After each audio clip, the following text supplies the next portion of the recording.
In the spring of 1861, 11 Southern states seceded from the Union, forming the Confederate States of America. This decision was driven by a deep commitment to states' rights and a way of life centered around agriculture and slavery.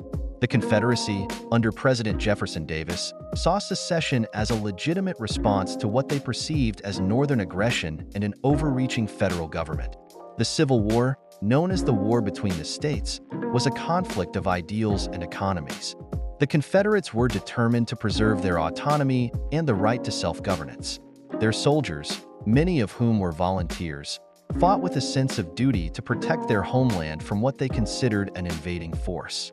Despite limited resources and manpower compared to the North, the Confederate Army achieved significant victories under the leadership of generals like Robert E. Lee and Stonewall Jackson.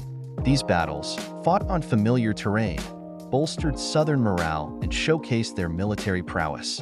However, the war took a devastating toll.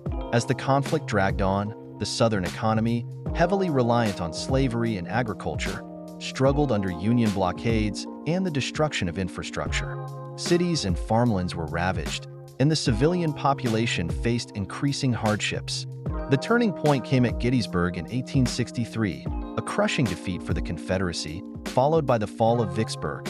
These losses signaled a shift in momentum, and despite their resolve, Confederate forces could not withstand the Union's relentless advances. In April 1865, General Lee's surrender at Appomattox Courthouse marked the end of the Confederacy. The Southern states were left to rebuild and reconcile with a transformed nation. The legacy of the Confederacy remains a complex and contentious chapter in American history, reflecting a struggle over fundamental issues of freedom, governance, and identity.